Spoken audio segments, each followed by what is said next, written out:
Hi, I'm Dave Feidler speaking for Bingo's Foundation, and with me is Eleanor Shacknitz, who is the president of Bingo's. And Bingo's is a 501c3 all volunteer nonprofit shelter for cats and also a wonderful adoption program. And the purpose of today's video is to introduce you to some of our cats so that you might find a place in your heart for them and want to learn a little bit more about their availability.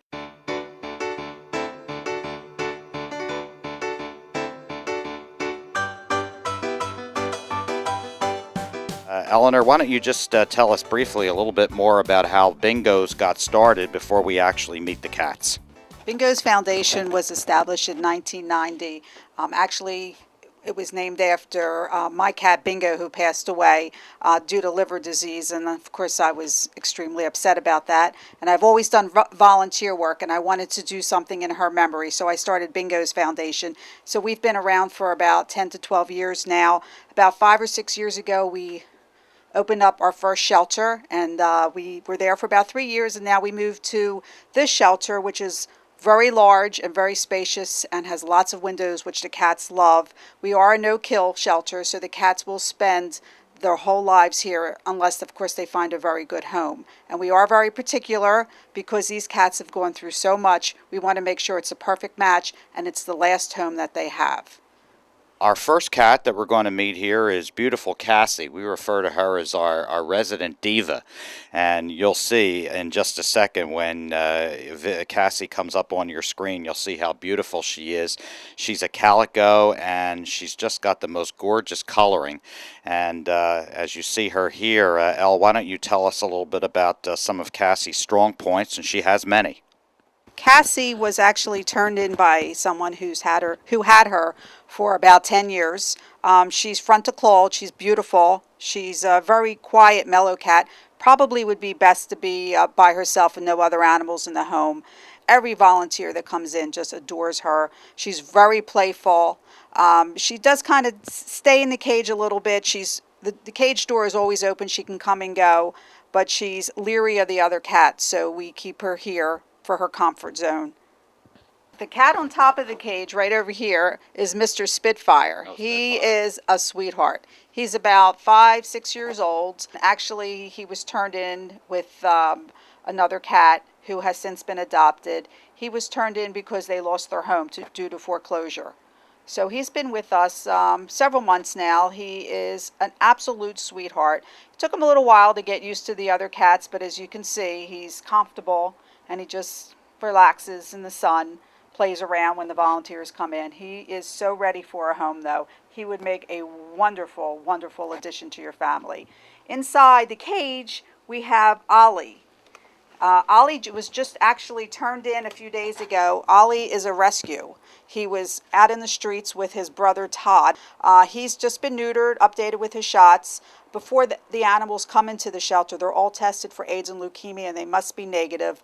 They're all updated with shots. They're treated for any fleas. They're dewormed. And if they haven't been spayed or neutered, they are.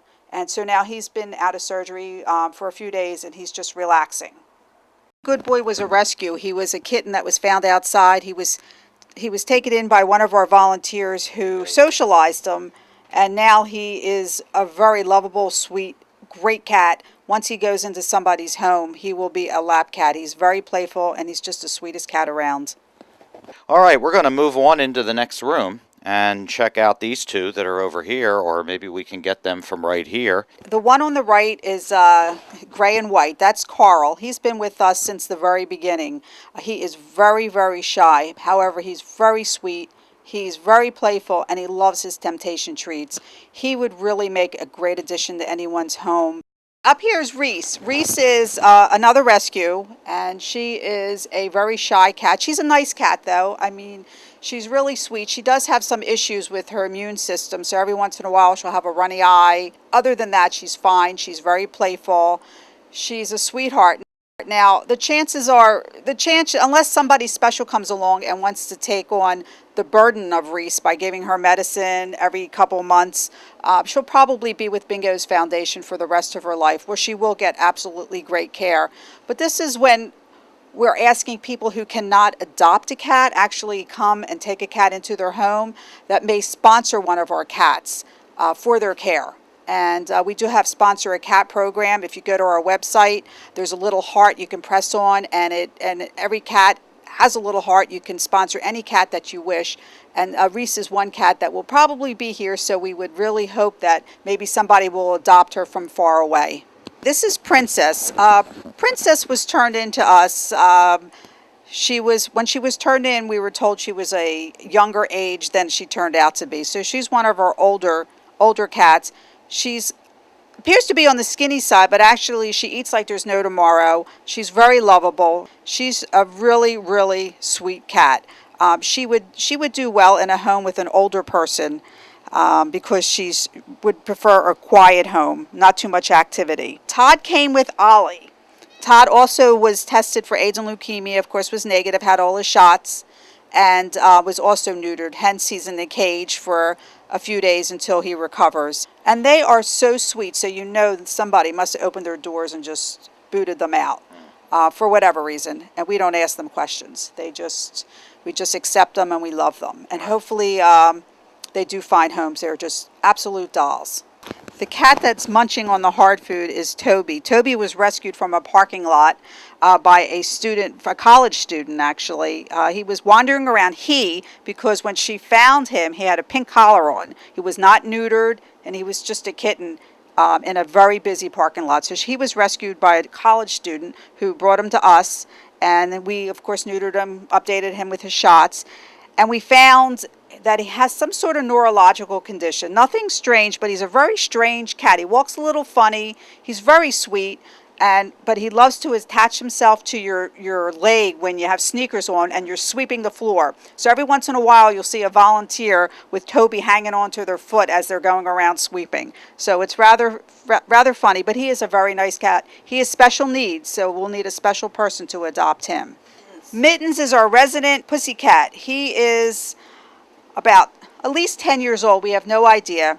He was an inside-outside cat. Somebody took him in and realized that they could not keep him in their house. He was just a little too wild for him. He's probably one of my favorites here. He's an absolute love bug. He's a little wild and crazy. He actually jumps on top of the doors over here, and he's just fun. He's a lot of fun. Because he's a very smart cat, we actually keep him in the cage at night when no one's around, because he just seems to get himself into a lot of trouble.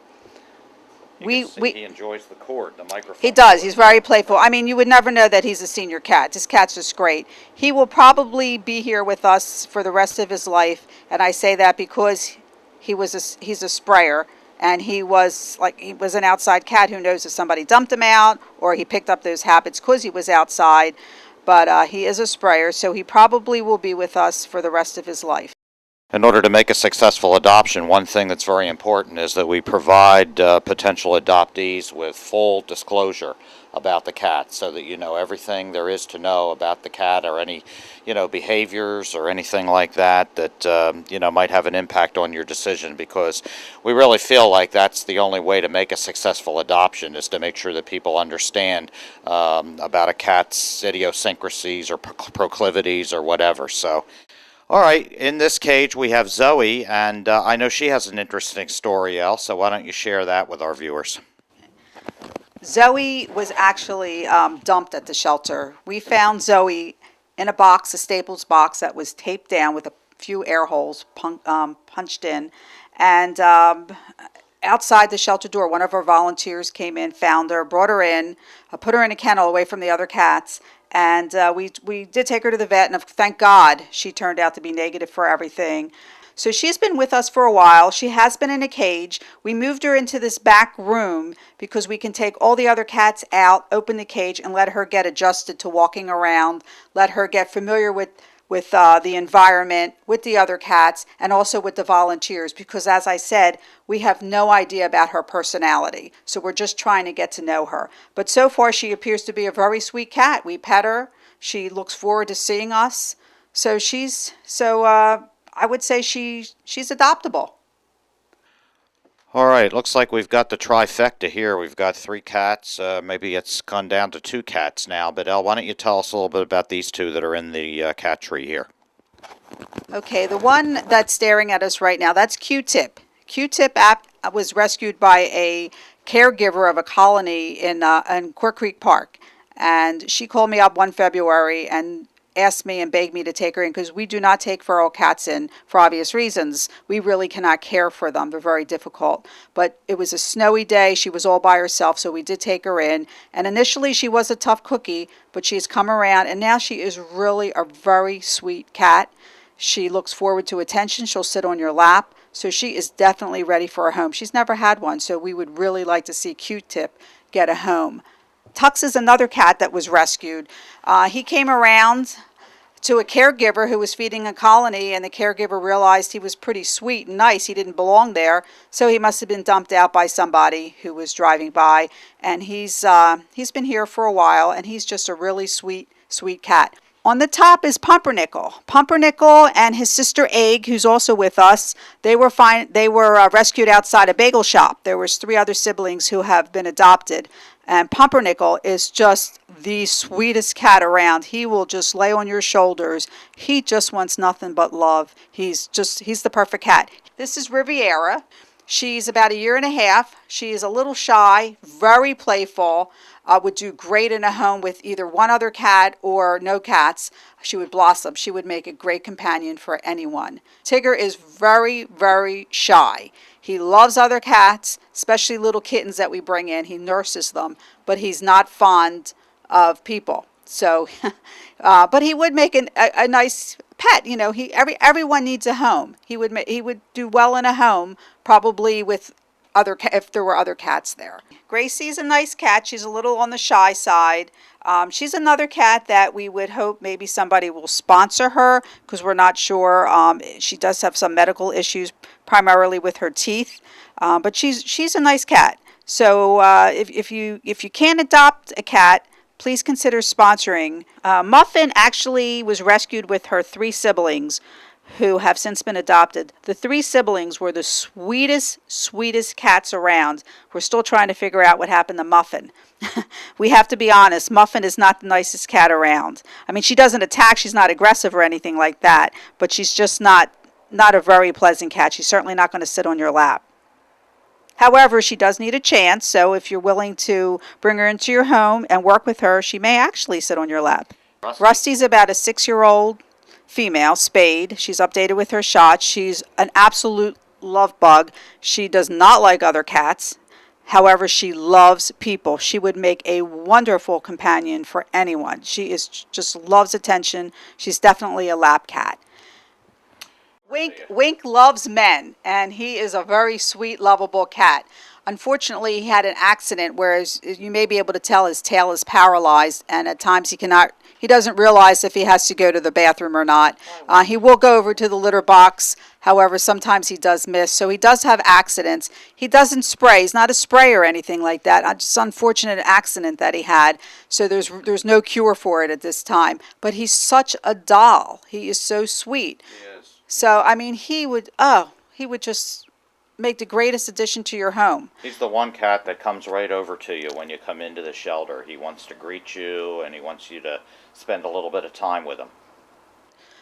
In the cage over here this is Swanky. Oh, this is Swanky. This is Swanky. Now, she's another one. She's just such a sweet cat. She has had a little cold, so we put her in a cage with a humidifier, and we just want to make sure she gets better. But she's fine, absolutely fine. She's very sweet and lovable. There's no other reason why she's in the cage. And she actually came from a home with 5 other cats, so she would do wonderfully in a multi-cat home. And even though she looks like she's on the heavy side, she's actually very, very playful. This is Tui. Tui was rescued along with his brother Michael. They have been with us for quite a while. Both Tui and Michael are sprayers, unfortunately, just like Mittens. And as Dave mentioned, that we do disclose everything that we know about the cats, we do disclose, because we want to make sure that this is their best and last home. We feel that they were rescued by someone, and they were taken in when they were very young kittens, and they were neutered very early. We're not sure if that's the reason why they're both sprayers, but what a coincidence that they're from the same litter, they're brothers, and that's what happened. So he's another one. He's just an absolute love bug. If you sit down, he'll sit on your lap. He's so sweet. Odie's not a well cat. You know, he's an older cat. He has his issues. So he's another cat that probably won't be adopted. But if you'd like to sponsor him, we would certainly appreciate that. Sahara is actually the sister of Riviera. She's short hair, Riviera's long hair, and she is a little on the shy side, but very playful. She's the gray one. The black and white one is Egg. That is Pumpernickel's sister. Oshi was rescued by one of our volunteers. Oshi's certainly not a feral cat, just a very scared cat. Actually, he's come a long way. When he first came in, he must have been in several fights with cats. He was all bruised up, but he was treated. We took him to a vet. We got him cared for, and we brought him in here. And now he's really come around. Now he'll actually come out of the little carrier we have him in. I think with Oshi's case, it's just a matter of trust because whoever had him before certainly didn't treat him well. We usually have anywhere between 40 and 60 cats at the shelter. We don't go above 60 because we know we couldn't handle any more than that. It is kitten season. We do have kittens now. Our kittens are usually kept in foster homes. Okay, do we have any others that we're trying to feature here on today's video? I think we've been able to catch most of them. Yeah, and anybody else will be on our website. Okay. And of course, our website is we're at bingosfoundation.org, Yes. right? And we also have a Pet Finder website too. bingosfoundation.petfinder.org. And if you can adopt, you know, we're also always looking for volunteers. We have wonderful volunteers that work here. We're looking for volunteers for hands-on at the shelter, as well as for fundraising, administration, transport. We'd like to have more people to transport cats. We do trap them and bring them to the clinics to get spayed and neutered and release them back. So we have a lot of programs. We also have the Emmett Food Fund, where we help out senior citizens who have cats that cannot afford to feed them, as well as caregivers of feral colonies that need help with food. So there's a lot of avenues with Bingo's Foundation. You can join us any way you'd like. And we also have a number of fundraisers coming up. One thing to keep in mind is July 26th, we're going to be having Beef and Beer in Croydon, and there'll be full information about that on our website. If you're interested in supporting Bingo's Foundation by purchasing a ticket to that, it should be a really fun night. And we also have several other things coming up throughout the course of the year. And again, all the information about our fundraising events are going to be on our website. So I'd like to thank Eleanor. I'd like to thank all the cats here from Bingo's Foundation, and mostly thank you for watching. And if you're interested in one of these cats, again, please visit our website, and it's got a contact page on there. You can get in touch with us and let us know which one you're interested in. Thanks very much.